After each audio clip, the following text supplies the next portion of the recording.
Bandeko babolingo mbote na bino baibo mesana kulanda chaîne na biso ya www.zoomelmail.com. Lelo tozali na esengo pona ko présenter bino ba émission na bino obo mesana kozela. Ngai papa Roger Babo lelo na ko présenter bino ba émission obo mesana kozela mokolo na mokolo pona kotalisa na bana ya Congo eloko nini oyo tobombeli ba. Rosalie Lokosu na zui responsabilité monene na chaîne ya www.zoomelmail.com pour na kotalisa na peuple congolais vérité to bosolo oyo nini esengeli na biso bana ya mboka toyeba esika oyo bato bazali kokangela bato misu to bazali koyebisa bato ba makambo oyo ezali ndenge wana te ebongi malamu ete biso bato ya Zoomelmail totombola mongongo pe toloba tolakisa bango bosolo po ete mboka na biso ekende liboso po ete ba peuple congolais bayeba eloko nini tokoki kosala po ete nyonso tu ezali kaka mpona lokumu ya mboka na biso po ete ezali esengo mingi mpona kotangusa bosolo na kati na biso ba diaspora congolaise oyo tozali libanda ya mboka. Na ntango oyo bozala kaka bisika bozali nde bokolanda basango ya www.zoomelmail.com. Bandeko babolingo mbote na bino baibomesana kolanda radio Zoomelmail. Bandeko babolingo lelo tozali na esengo mingi pona ko présenter bino ba émission na bino obomesana kolanda mokolo na mokolo. Lelo tokolobela bino nini bandeko babolingo, lelo tozali kaka na basango oyo tokopesa na bino na oyo etali bongo liwa ya honorable Katumba Mwake oyo ndenge nini bino boyebi ndenge crash ya avion esalamaki na Kivu pe lelo tokolobela yango po ete toyambi bongo Monsieur Adam Chalwe azali bongo invité na biso ya mokolo ya lelo oyo tokomeka kolobelela mwa bamakambo moke na oyo etali liwa oyo ndenge tobungisaki honorable Katumba Mwake. Na yango bandeko babolingo tozali kosenga na bino baebanso bozali kolanda radio Zoomelmail ebongi na bino ete boyeba yango lelo ezali te mokolo oyo ekozala mituna ya bandeko batunaki kasi ezali kaka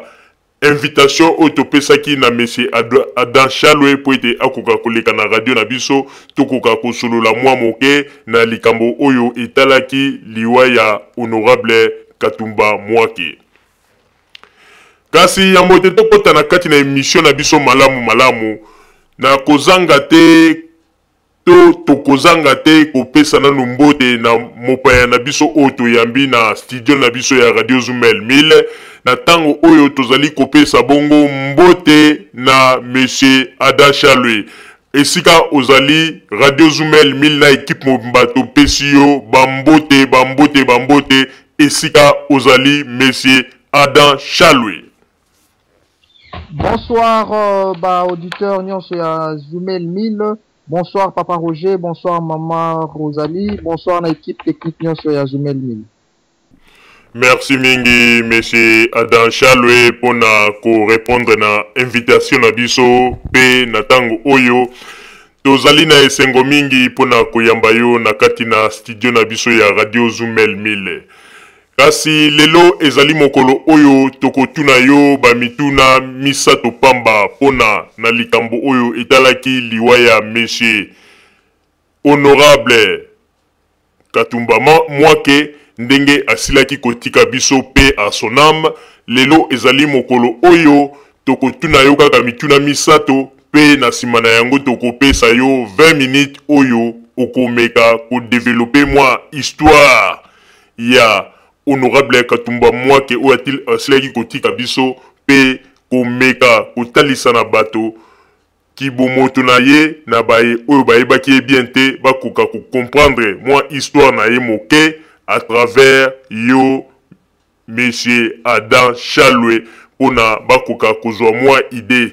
po ezali na bato mosusu bazali koyoka kaka honorable Katumba Mwake mais mingi bayebaki ye penza malamu te na ba oyo bazalaki ko s'intéresser na politique ya Congo te yango na bandi ete mokolo ya lelo na nzela na yo nde bakoyeba qui était honorable Katumba Mwake. yango wana bandeko ba bolingo ya mbote tokota na katina ba masolo na biso ya lelo na kopesa bongo mama Rosalie Maloba po ete yende akobanda na kotuna motuna ya liboso oyo ezali motuna biso moko nde tokotuna ye na oyo kaka ndenge bato tozali koyoka ndenge bazalaki koloba ba rimer oyo bandaki koloba malobama yango tozwi occasion ya kotuna bongo na monsieur Adam Chalwe mituna na biso mais tokosenga na monsieur Adam Chalwe na mituna oyo tokotuna ye azwa penza minute mingi te a répondre yango na mokuse po ete tango tokopesa 20 minutes nde akokoka ko développer penza sujet ya monsieur honorable Katumba Mwake mais pona sikoyo akoyanola nanu na ba mituna oyo biso tokotuna ye na ba rimer oyo bato bazalaki koloba yango na tokosenga na ye ameka nanu ko éclaircir biso na ba point ya mike yango na tolobi ete na mituna tokotuna ye ezali kaka mwa ba réponse moko oyo ezali kaka kotalisa likambo soki ezalaki bongo soki bongo te amekaka kopesa lumière na mokuse akende penza molai mingi na yango te pona yango na pesi bongo maloba na mama Rosalie na pesi yo maloba. Merci mingi papa Roger pona kopesa ngai maloba na banzi ete bandeko ba bolingo bosili kozwa éclairage nyonso tundenge papa Roger uti koloba na yango oyo ezali mokolo oyo to uti koyamba bongo monsieur Adam Chalwe oyo to yambaki na mikolo mileki lelo oyo to yambie lisusu na studio na biso ezali bongo mokolo oyo biso moko nde to salaki invitation po ete to yamba ye mokolo ya lelo ezali teke mokolo oyo to yambie po ete bandeko batuna bayeba mituna te ezali nde to bengisi ye po ete to yamba ye lelo akobetela biso mwa lisolo na mokuse na oyo etali bongo honorable Katumba Mwake oyo asilaki kotika biso kasi pona yango ya mbote to pesa ye penza maloba pendant 20 minutes po ete akoka koyebisa biso na mwa lisolo na oyo etali bongo bo moto ya honorable Katumba Mwake na tango oyo tozali na mituna oyo tokotuna ye po ete akoka koyanola na makambo oyo bato oyo bazalaki koloba to bengi yango bongo ba radio trottoir kasi tokosenga na monsieur Adam Chalwe azkende penza molai mingi te biyano na ye ezala penza na mokuse me na ba précision oyo bato bakoki ko comprendre malamu motuna ya liboso nazali kotuna na monsieur Adam Chalwe nazali kotuna yo motuna selon ba rimer oyo bato ndenge bazalaki kolobaloba na ba rimer oyo bato ndenge bazalaki kolobaloba balobi ete honorable Katumba Mwake bazalaki kokende na voyage moko ezalaki na Kigali mais tango bakomi na Bukavu po ete basala correspondance po ete bazwa nzela ya Kigali nde na kolinga kokende na bango na Kigali nde bazwaki accident wana ezali ba rimer bato bazali kolobaloba tolingi omeka ko éclaircir biso na yango soki ezali bongo to bongo te wana ezali motuna ya liboso motuna ya mibale na banzi ete mikolo mibale a bomoni na ba émission to salaki to lekisaki ba image ezali na soi-disant bishop moko oyo azali na Afrique du Sud babengi na kombo ya Élysée alobi ete pe azali ko insister avec force alobi ete mokolo oyo ebembe ya honorable Katumba Mwake yaki na Congo oyo balelaki na résidence na ye mbula etikalaki kobeta te pe Joseph Kabila atikalaki ko se présenter kuna te po ete mokolo yango en tout cas mbula ebetaki te na banzi ete na bato o balandaki ba émission na biso bayokaki ndenge nini mwana mobali oyo amipesa kombo ya bishop na kombo ya Élysée alobi ete mbula ebetaki te yango tokotuna na Monsieur Adam Chalwe ameka koyebisa biso mokolo oyo ebembe ezalaki na ndako ya honorable Katumba Mwake oyo bato bakendeki na lopangu na ye mpo na kotala eske mbula ebetaki mokolo yango to ebetaki te? Eske Joseph Kabila azalaki to azalaki te? Po ete malgré to yambaki Monsieur Papi Tamba asi apesaki lumière na yango, me bato bazali ko continuer kaka kokanisa ete makambo yango ezalaki ya lokuta, po ete balobi ete ba image wana ezalaki ba montage. Wana ezali motuna ya mibale pe motuna ya misato touti komona ndenge nini makambo elekaki na Kinshasa na tango ba nani ba député nyonso bakendeki ko siéger les 16. Tomoni ndenge nini bato oyo balobaki ete bakokota te na kati ya parlement po ete bango bazalaki kolanda kaka mot d'ordre ya président na bango Etienne Tshisekedi. Mais tomoni ete les 16 wana bato ya opposition mosusu oyo bazalaki na kote ya UDPS bakendeki kokota pe basiéger. Tomonaki pe président provisoire azali bongo représentant moto ya UDPS. Alors pona yo olobi nini pona likambo wana? Voilà, wana ezalaki mituna misato oyo totuni yo topesi yo maloba. Tokosenga na wana mituna wana ozalaka mwa mokuse po ete sima na yango nde tokopesa yo maloba po ete okoka kozwa 20 minutes na yo oyo oko expliquer na ba congolais na oyo etali bongo bomoto to personnage ya honorable Katumba Mwake pona baye oyo bayebaki ete oyebisa na ba congolais azalaki nani, asala nini, eloko nini asala yo nde moto kolimbola yango na pendant 20 minutes oyo tokopesa yo. Na tango oyo napesi yo bongo maloba monsieur Adam Chalwe, napesi yo bongo maloba s'il vous plaît.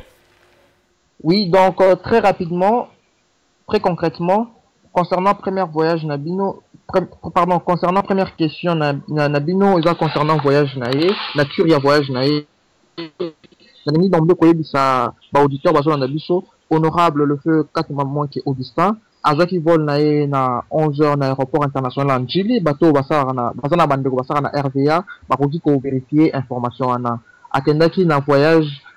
pour na intérêt national. Donc akendaki a voyager pour l'intérêt national, akendaki Kigali te pour okende Kigali aux en a besoin de transiter na Bukavu te to na Goma te pour avion isadaki plein na Goma et puis eke Bukavu. Donc pour na okende Kigali il faut okende directement aux en a besoin hôtel na Goma te hôtel masusu na Bukavu. Donc ezaki voyage ezaki na territoire congolais, ezaki na République démocratique du Congo. Ce n'est pas pour rien au même jour où annonça qu'il y a naie chef de l'État a signé qui ordonnance pour élever monsieur Katumba Mwake Augustin na rang yaba héros nationaux na grade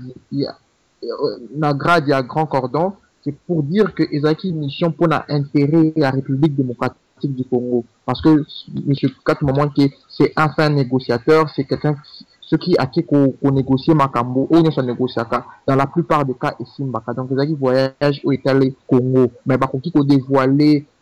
nature na voyage naie sur l'espace public parce que la nation mboka et se gère à la télévision té na internet té devant le média té ils en a ba o benga na diplomatie masolo ya akati. Donc au dévoiler la mission mais pour nous rassurer balandia Zumel 1000 na ba onyo so bakolanda biso qui azalaki na territoire congolais voyage azalaki na territoire congolais. Voilà ça concernant la première question na bino. Deuxième question na bino, je n'aimerais pas qu'on commenter ba propos to ba dire il y a clown, il y a comédien ou ba bengi monsieur Olivier a comédien za clown, ils vont pas commencer à commenter humour naie to ba comédie naie à mauvais goût jour corps et na Kinshasa, donc c'est-à-dire le 13 février mbula ya makasi et betaki na ville province ya Kinshasa. Mbula wana et bandaki juste avant quelques minutes avant le camarade Kabila Kabange, président de la République démocratique du Congo, à sa l'entrée na bisika ya matanga où ils ont en face ya GD Mbule Betamaki et Betaki Pama Makasi na Kinshasa. Ils ont même signe munene pona kolakisa ezaki Congo ndele laki à travers la province à Kinshasa. Donc ezaki nikolo ba mingi mbula wana po bato ba benga na Kinshasa et seulement nikolo Mbule Betaki ke na ville province ya Kinshasa.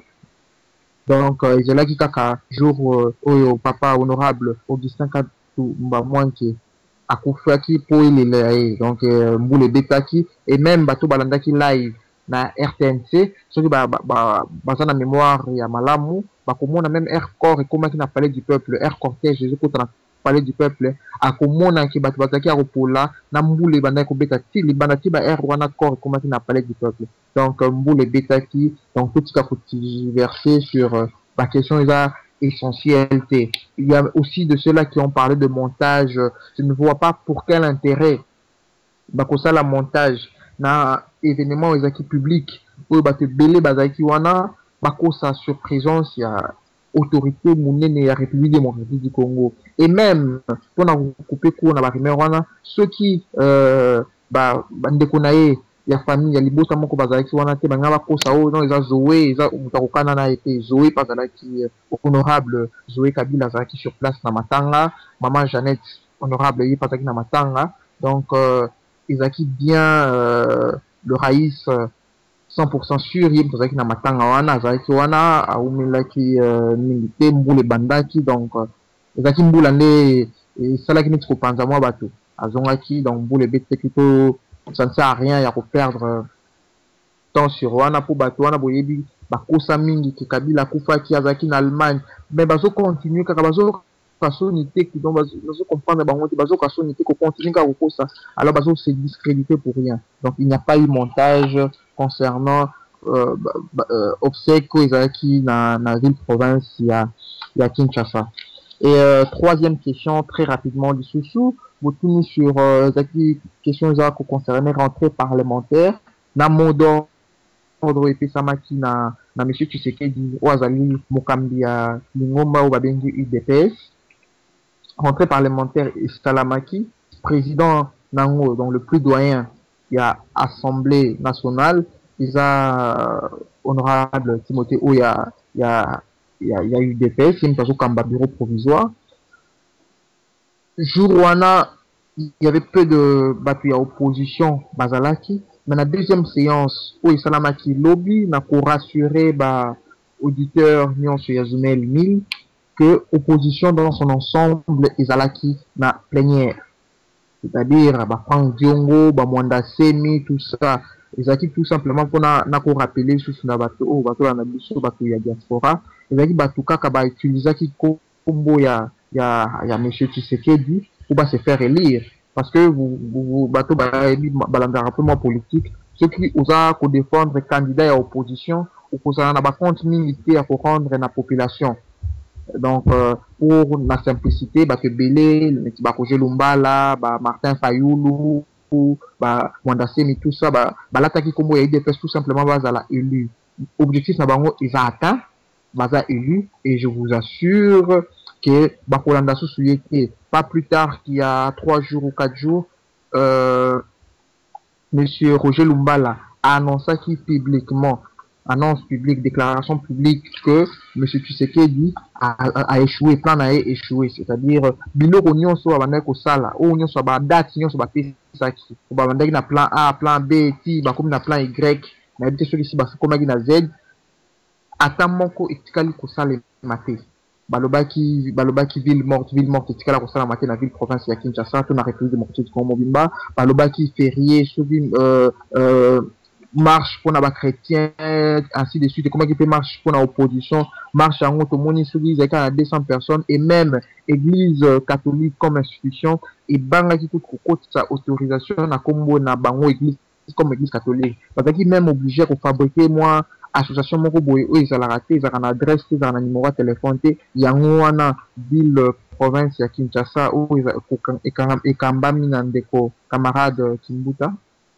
aboyaki kopesa bango autorisation tout simplement parce que structure oyo esalaki autorisation eyebani te Donc, pour vous dire que, mot d'ordre, M. Tshisekedi, il se retrouve en ce moment, Yemoko, na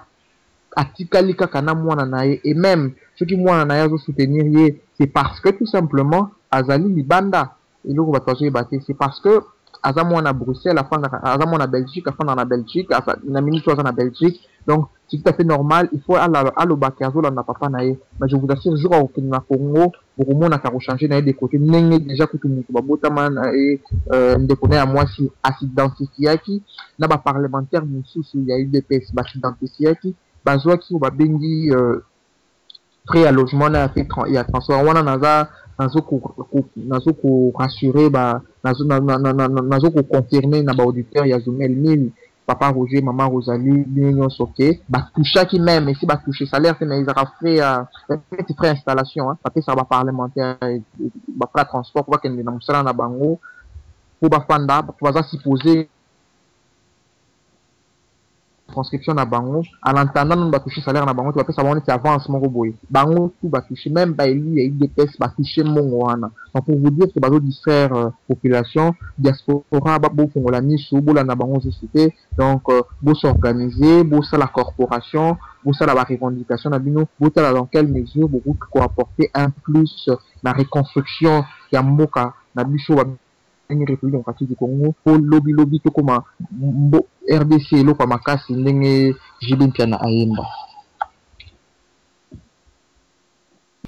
Merci mingi monsieur Adam Chalwe pona biyano na yo oyo siliko pesa na banzi ete bato nyonso basiliko yoka ndenge nini monsieur Adam Chalwe asiliko pesa lumière na makambo nyonso tu oyo bato ndenge bazalaki koloba oyo ndenge to bengi ba radio trottoir na ba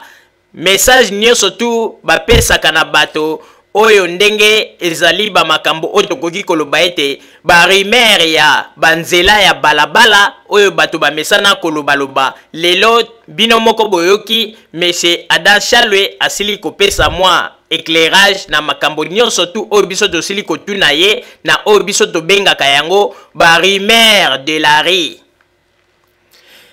Yangwana na tango oyo bandeko babolingo na kozongisela maloba na papa Roger po ete yende moto akokotisa monsieur Adam Chalwe na kati na émission oyo lelo akolimbolela biso na oyo etali bongo bomoto ya monsieur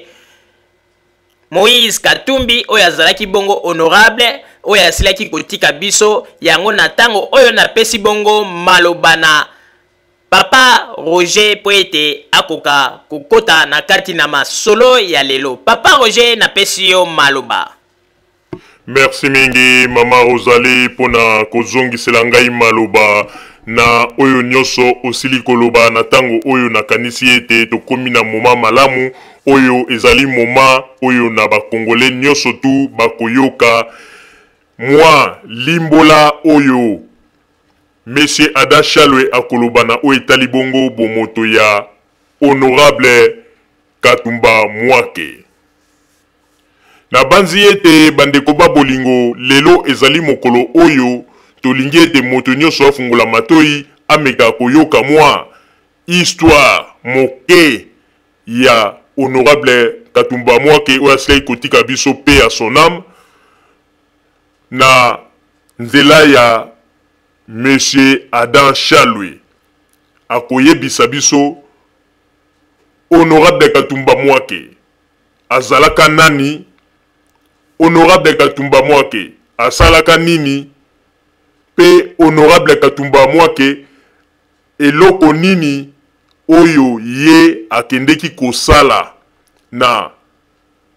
Kivu po ete akende kozwa liwa voyage na ye to mobembo na ye ezalaki penza na but nini. Lelo akokoka kolobelela biso yango na mwa minute topesi ye 20 minutes seulement po ete akoka koyebisa biso masolo ya honorable Katumba Mwake na oyo nyonso tu asala na kati na mboka na biso pe na ndenge liwa ekendeki kokanga ye na Kivu pe akoyebisa biso ezalaki voyage nini asalaki pe na banzi ete moto na moto akoyeba lelo mwa vérité ya ba masolo yango na nzela ya Monsieur Adam Chalwe. Yango wana sans plus tarder, Monsieur Adam Chalwe topesi yo 20 minutes oyo yo oko expliquer okoloba na ba congolais na o etali bongo kaka bo moto ya honorable Katumba Mwake oyo asilaki kotika biso pe na banzi ete ba congolais na minute oyo bazali kolanda yo pe bazali koyoka yo na tango yo meka kopesa bango mwa limbola to explication na o etali bongo bo moto ya honorable Katumba Mwake. Yango wana topesi yo maloba na moma oyo okoka ko talisa na ba congolais mwa lisolo moke ya honorable Katumba Mwake. Maloba ezali mboka wa yo s'il vous plaît. Merci papa Roger na lilobo pesingana opportunité pesingana me kopesa moi très rapidement parcours ya honorable Katumba Mwake Augustin. Abotamaki le 5 octobre 1963 na province ya Katanga, na district ya Okatanga, na territoire ya Mpweto.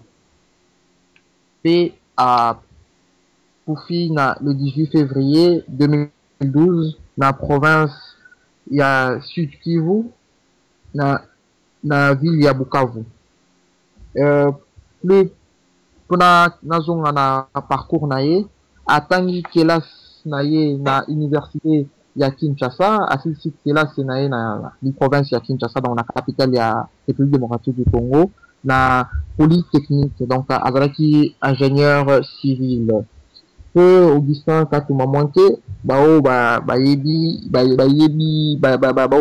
ete c'est pas très longtemps qu'apoti na politique abanda politique kala makasite abandi politique na ye sous feu monsieur Laurent Désiré Kabila nakala abanda kosala sisa kelas na ye na Kinshasa akenda kofanda na mboka ubadengi Afrique du Sud. Na Afrique du Sud wana akomaki directeur na kati ya banque moko ezalaki na mokolo moko boye musée Laurent Désiré Kabila azwi pouvoir akenda ko négocier crédit azali na posa ya mbongo pour permettre ye abanda reconstruction na mboka oyo autai ko libérer. Il s'est fait que na mboka akenda ko négocier crédit wana na banque wana honorable Augustin Katumba Mwake avec directeur na banque wana. Et comme c'est c'est vraiment un fin négociateur, et Pataki Musée et Pataki Musée donc et Pataki cabinet au musée même qui pour la négociation ya crédit wana. Et à l'époque boyebi soki mboka fait qu'on négocier crédit et que na ministre ya finance. Et à l'époque ministre ya finance ezalaki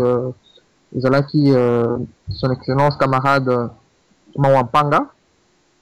Wazaki ministre des Finances au musée. Et vous vous souviendrez que à l'époque quand il était Wazaki ministre des Finances, Wazaki n'a pas sapé à donc beaucoup outil pour libérer,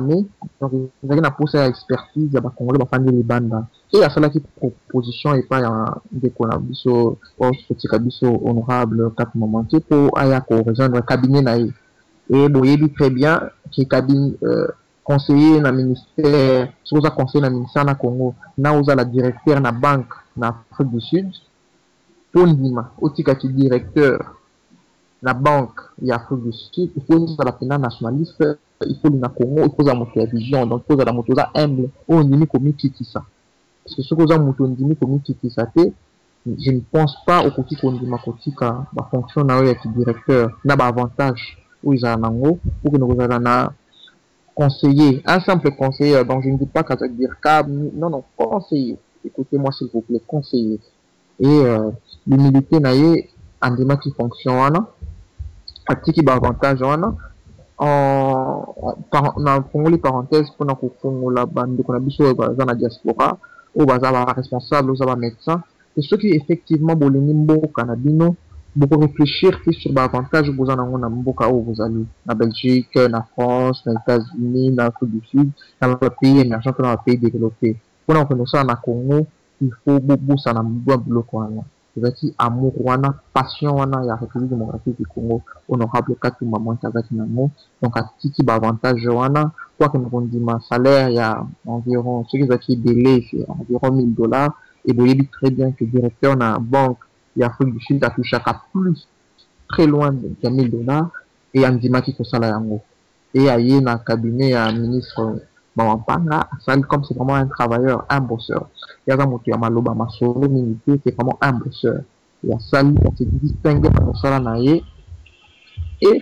nous, on peut nous dire, ça c'est sur les jeunes, si vous avez Moussala, vous en avez besoin, vous en avez soutien, ceux qui ont un ceux qui a un tel chose à la moine, pour émerger. Si vous vraiment eu Moussala, bah pour remarquer Moussala naïe et yé Moussala naïe il va être très vite remarqué par M. Laurent Désiré Kabila pour à comment il a posé il y a côté gouverneur il y a sika na province ya Katanga les bisikawana a juillet de conseiller dans le cabinet à ministère ya Mampanga le ministre Mampanga il comme gouverneur il y a province ya Katanga. On ne sait pas quelqu'un qui est dans Katanga, ça va discours, il y a belé, même jusqu'aujourd'hui, elle recommande qu'on a commémoré, qu'on a obsèque, il y a une mission souvenir, avec moi pas si, qu'on a retrouvé, parce que c'est quelqu'un qui privilégie le Moussala, il privilégie Moussala qui est Maloba. Ils ont un peu lié à camarade de Black Abangé, ou mini, Moussala qui est Maloba. Et dans petit Kwana, Salaki Moussa n'a très bien. Et la statut n'a qui gouverneur, il y a province à Katanga, il y a province originaire, il y a Laurent Désiré Kabila, et permet pas qu'il y ait une boyibi qui nous a pour qu'il y ait Katanga, pour participer dans le processus, sinon c'est il y a une négociation. Dans la région, il y a SADC, dans la station, il y a qui gouverneur, il faut accompagner le musée. Pour le musée, pour qu'il y ait Lusaka, pour qu'il y ait l'Afrique du Sud, généralement, il passait par le Katanga. Et en étant gouverneur, il y a Katanga, Azaki peut un privilège, on a beaucoup tapé Masolana pour accompagner le président de la République, soit comme Namboka Nae, Tina Bamboka Wana. Et c'est là qu'il a maîtrisé le dossier à la sous-région Wana. Et qui et que ça là qui kaka musée à kaka pouvoir na ba dernière mais colonae avant banguna babomae le chef d'état-major à l'époque avec le chef d'état-major le camarade chef d'état-major de la force terrestre le camarade Kabila Kabang et au chef de mission na rana sous soldate azaki na Katanga et il était aussi le seul homme politique, parce qu'avec le gouverneur, il y a province Nabango, Katanga, il était presque parmi les seuls politiques au Kabila, chef d'état-major, ou Kabila dans l'armée, le seul politique à fréquenter. Donc, vous voyez qu'à la personne, il y a Augustin Katumba Mwanti. Et il s'est créé qui va affinité, mais elle a annoncé l'Iwa Yamuse, débaillé Joseph Aye Kozonga na Kinshasa rapidement pour participer dans l'obsèque qui est comme président de la République, qui a bengi à l'époque gouverneur, il y a Katanga, il y a rejoindre, il y a hôtel beaucoup pour participer dans la négociation. Comme je le disais au début, a participé à un accord, il y a Lusaka, et Kabila a eu pouvoir, objectif, priorité, et ça qui pacification en pays, dialogue intercongolais. Et qui dit dialogue intercongolais, Koloba, accord, il y a Lusaka. Et Moutaïba qui a maîtrisé qui mis accord à Lusaka et c'est là qui honorable Augustin Katumba Mwanti. Il était avec Kokoti Saï na cabinet naïe, avec Kokoti na présidence comme ministre près le président de la République, à s'occuper qui était na portefeuille.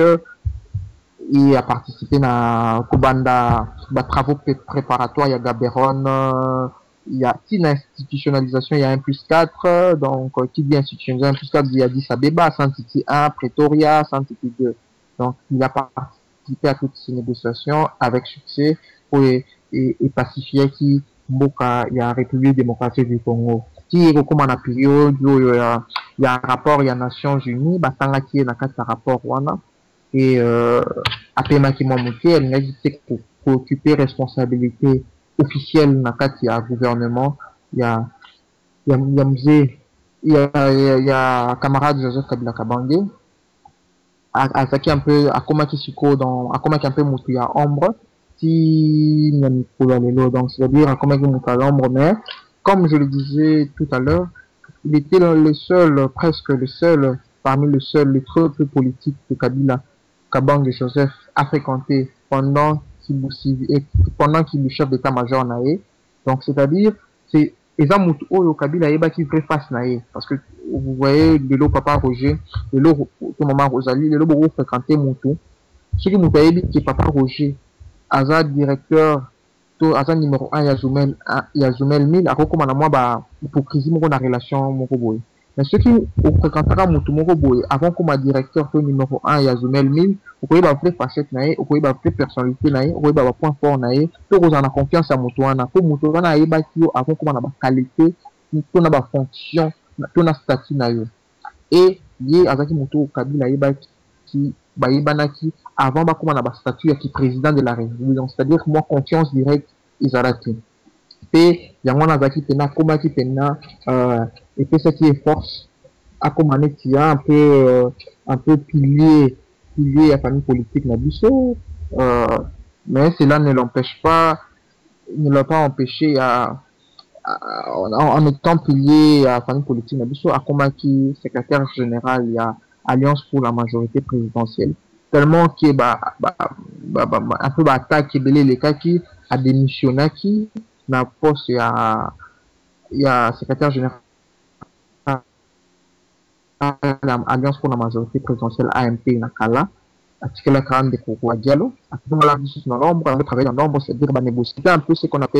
peut appeler aujourd'hui un peu le bouclier du pouvoir. Donc, Tyrion, c'est ça qui disait contre Kabila. Avant qu'on n'ait pas Kabila, on ne pas donc ce qui fait qu'il s'est créé beaucoup d'ennemis autour de la famille politique. Dans la classe politique, il y a Congo, qui n'a pas de comme il fallait il fallait créer responsable et échec wana tout tombait généralement sur lui et même s'il était de loin ni de près responsable dans le Kamwana ce qui fait qu'à chaque fois foudre dans son wana et ce n'était pas facile pour lui c'est quelqu'un qui était vraiment un bosseur qui était humble au-delà même il y a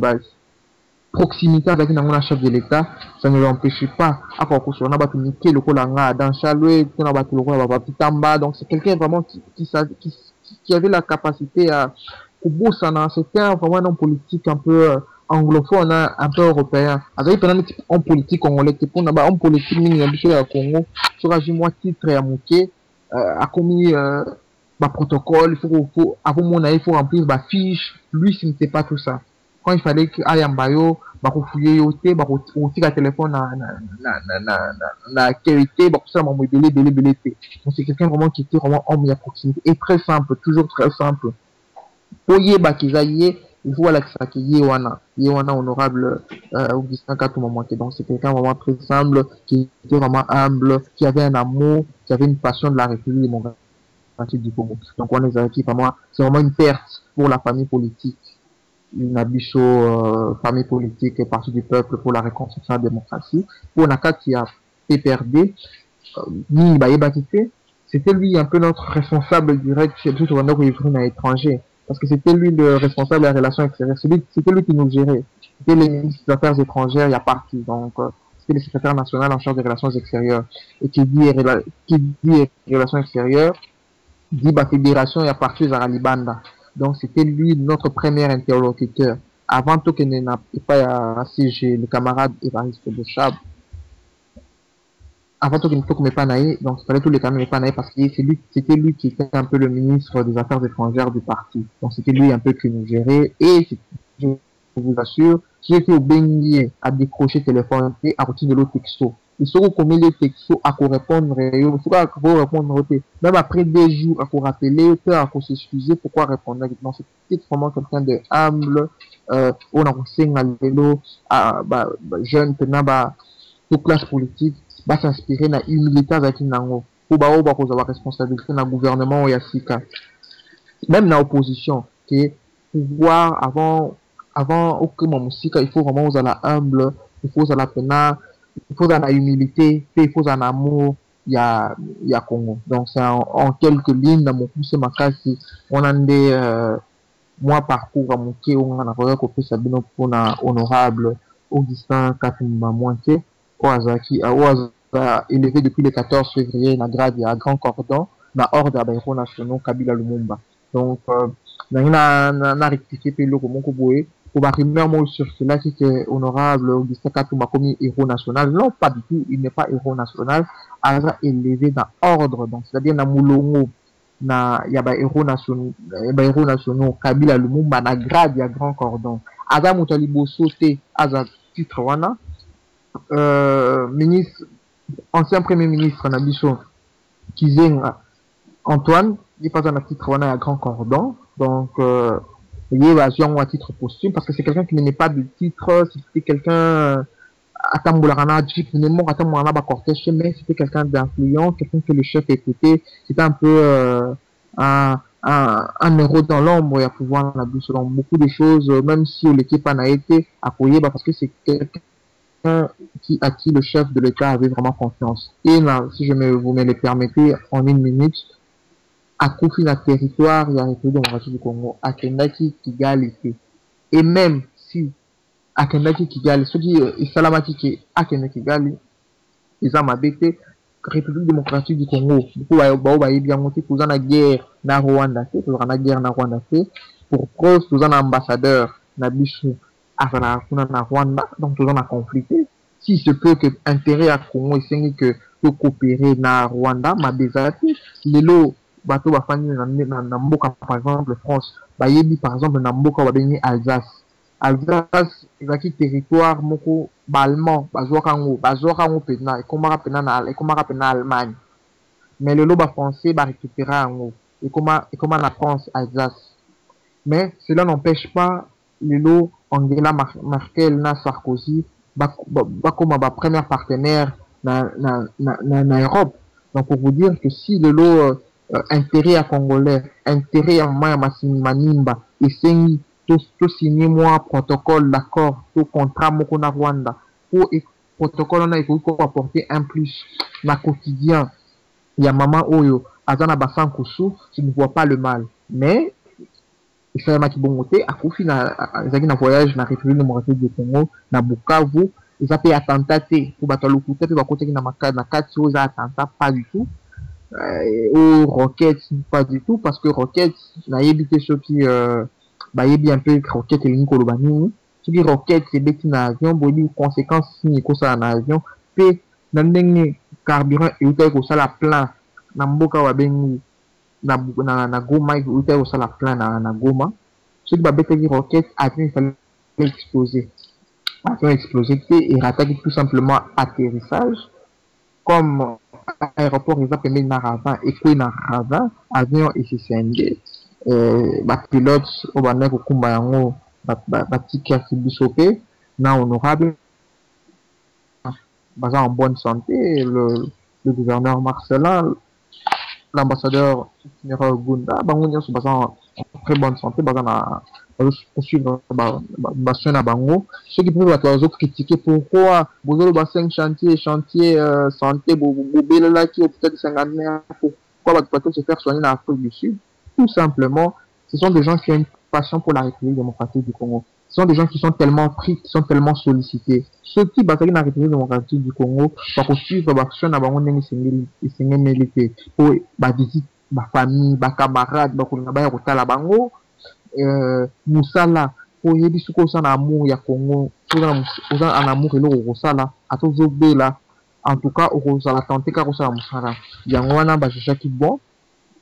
bakende mwa musika na musala na bango bazala mwa musika na famille na bango mpo bala na basoin na bango soki bakei na Afrique du Sud eza mpo bahôpitaux ezangi na Congo te non pas du tout bahôpitaux eza na Congo bascanner eza na du Congo, tout à fait excellent médecin. Donc c'est tout simplement pour la tranquillité et pour le calme, il y a moins poni mboka wa bengi Afrique du Sud. Donc ça n'a rien à voir et on makile le nom tout tine sokoyoka. Et na kosenga lisusu na ba pour na conclure na kosenga na ba diaspora en tout cas boyoka ngai boloba nazoloba moi en tant que communicateur il y a majorité présidentielle to président de la Ligue des jeunes il y a parti du peuple pour la reconstruction de la démocratie nazoloba moi en tant que jeune congolais que bino beaucoup qui quoi apporter un plus na République démocratique du Congo besoin na moins expérience na domaine moko songolo bozui libanda to besoin na expérience na média oza juriste oza ingénieur oza agronome Kabila Kabanye alliance à la Congo pôle de l'intelligence et du savoir-faire ils apportent moko Congoli pour na ba Congolais libanda vous en avez besoin, vous en avez PPRDT, vous en avez besoin, vous en avez majorité présidentielle, vous en avez besoin, vous en avez Kabila pour salir sa Congo. Pour Congo, ils ont PPRDT, ils ont la majorité présidentielle, ils ont Kabila, ils ont moi la nyonso. Donc, bon, nous sommes basés Libana, na France, na Australie, na Inde. Ce qui vraiment beaucoup de message na ngai on a solo on a solo bisabino beaucoup de salaire na bino c'est bon un exemple il y a 54 moments que abandonné ko toucher plus de $1000 na Afrique du Sud avec na ndako avec na voiture de fonction mais à l'époque sous musée andimi ko tika ba avantage ne wana nyonso mais ayi ko ça na République démocratique du Congo où le salaire ya conseiller va qui à peine $1000 et maintenant au foot à mon na franc congolais et nous voyons ba parité mais on sala to ya banque tout ça mandini mais musala na ye et commissaire bisika le lot commissaire le commissaire qui est si le lot c'est que je mets na ndini ko ça émission pour na consacrer sur sa personne donc pour vous dire bobo ça na ba salaire na bobo ça na ba avantage na nous besoin nango bobo ça na on beaucoup za libana comme avantage bozonga na Congo za na force na bino.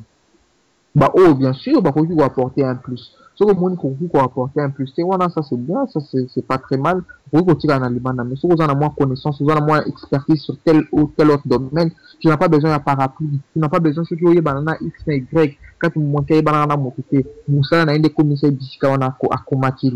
la République du Congo donc bozo na mboka na bino Congo ils en a pour ça na bino et na fosenga na papa Roger na papa Rosalie bako ko respecta quand on avait une mission nyonso te o bamsuwa kanisaka ke liste noire ezaka na République démocratique du Congo siko komi bakangi non pas du tout bako kanga yo po na nini po Congo eza ya moto te mission nyonso ko leka Congo to kotika yango alors pourquoi bako empêcher moto on va apporter un plus la République démocratique du Congo to bako porter bâton dans le roue na moto a ko sala ke Congo comme un autre pays émergent je ne le vois pas cette personne là alors bozonga na Congo za na posa na bino na remercier papa Roger na remercier papa Rosalie na remercier l'équipe technique bien chez Jonel mais vous continuer à musa na bino en tout cas beau exemple ya média moko ya Congo positif au besoin que ça pour la République démocratique du Congo en tout cas grand merci. Merci mingi monsieur Adam Chaloé pona limbola na yo na oyo talaki bongo honorable Katumba Mwake na oyo silikoloba na banziete ebele ya ba congolais oyo basili kolanda yo na moment oyo basili koyoka pe basili ko comprendre pona kotalisa bomoto oyo ezali bongo ya honorable Katumba Mwake na banziete explication na yo oyo sili kopesa esili kofungola bato ebele oyo bayebaki malamu te pe koyeba ete azalaki nani pe asalaka nini na nzela ya message oyo usili kopesa na pokwa ya lelo yango wana na tango oyo tozali ko remercier yo lisusu ya mingi pona ndenge ondimaki invitation na biso ya pokwa ya lelo mais tokoki kotika yo okende kaka boye te monsieur Adam Chaloé na tango oyo tokosenga na yo ebongi malamu okoka kopesa mwa liloba ya suka na baye oyo bazali kolanda yo pe tango mosusu okozala na mwa liloba ya suka to mbote ya kopesa na baye bayebi yo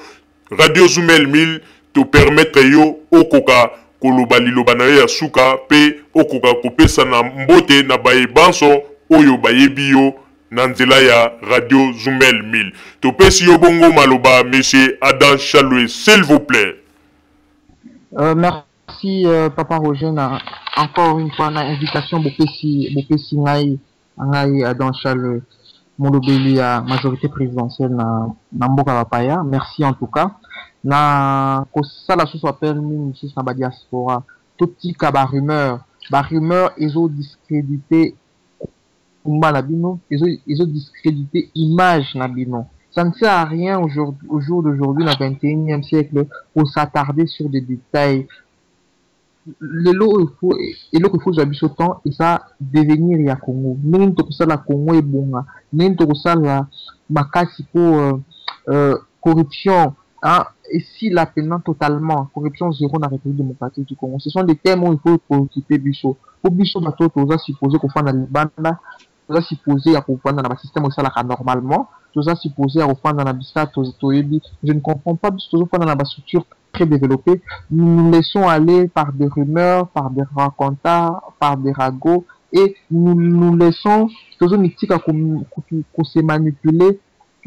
toujours manipulé par des gens qui ne sont pas censés en principe pour manipuler Bisso. Je vois par exemple comment un médecin ou un étudiant a juste laissé qu'on s'est manipulé.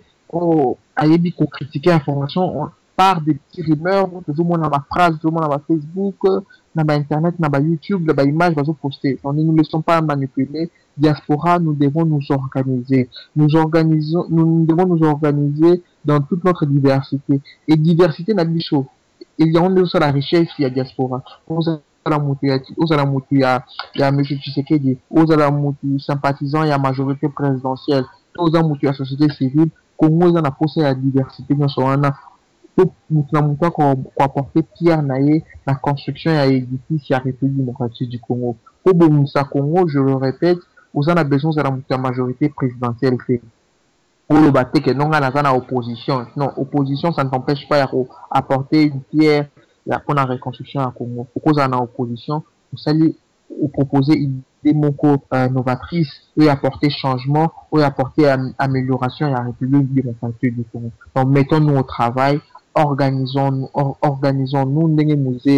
à l'OBA et nous devons nous prendre en charge. Maintenant, le temps, il y a ce temps à réflexion. Tant pour ça, la mandature, tout s'attarder, juste protéo, élection. Non, ça ne sert à rien pour s'attarder. Maintenant, on a Congolais, surtout sur la diaspora, tout pour la mission. États-Unis, grande puissance, et l'élection, et cela, la République démocratique du Congo. Union européenne, à travers Belgique, l'élection, et ça n'a pas République démocratique du Congo. Afrique, mon l'élection, ça n'a pas République démocratique du Congo. Ça ne sert à rien qu'on s'attarder sur hold-up électoral, on nous a volé notre victoire, ça ne sert à rien. Pas Johanna, ou Balola. Surtout qu'on n'a pas, je me suis dit, reconstruction à République démocratique du Congo. Il y a révolution de la modernité. Tout ça là, que Congo n'a pas bon. Pourquoi tu n'as pas Johanna? Et ensuite, na kosenga na bao ba so ba monique ba koyi ko na famille politique na bisoté même en étant dans l'opposition batala ba projet na bisoté tout ça la projet qui ngani ba na mesure ya contredire biso du projet olingo ça les a bien té botala ba avantage nango botala ba inconvénient nango biso projet toujours proposer ezatala ba avantage ebele tala ba inconvénient mo ki beaucoup na projet na biso yango to une opposition républicaine donc na kosenga bino vraiment nous devons nous mettre au travail. Ce n'est plus le temps il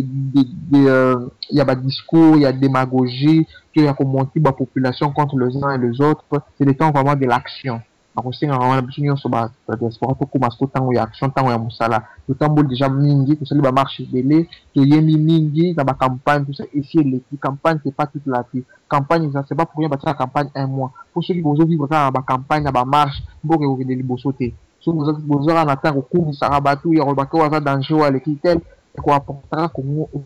avancer comme on a éloigné. Maintenant c'est le temps du travail à mon salaire. Donc tout comme un débat mathématique sur comment faire que Congo, comment payer émergent, comment faut faire révolutionner le monde scientifique Nabiso. Parce qu'aujourd'hui toujours dans le monde scientifique, vous avez la diaspora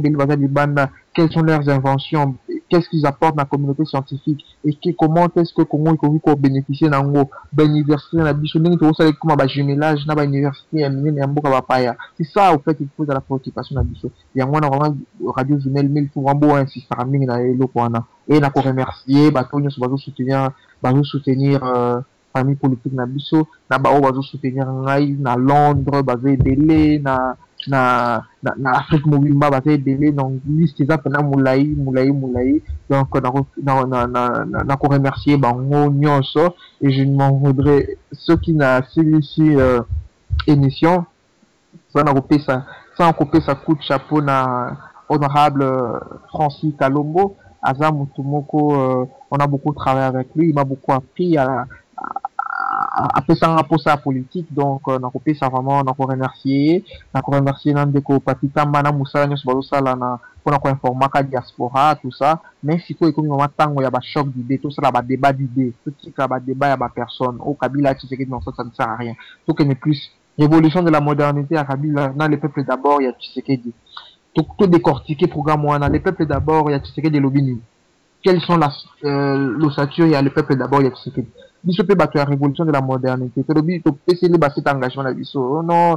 grigner agricole faire la République du Congo une puissance énergétique et environnementale pour discuter comment est-ce que tu vois ça là rapidement Congo une puissance énergétique et environnementale et biso on peut pas ici biso non priorité la lutte contre la corruption tout ça et comment est-ce que tout lutter contre la corruption tout ça là nous c'est ça en fait sur une coloba et il y a on est au ça là que tu dis moi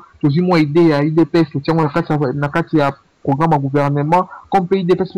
idée la plus à ma bête qui a tout soutenir paix majorité na ba loi mususu c'est ça une opposition républicaine en tout cas tout s'unir tout se diviser en nous divisant pour qu'on de plus en plus faible tout s'unir tout s'organiser pour apporter vraiment un plus en tout cas un grand merci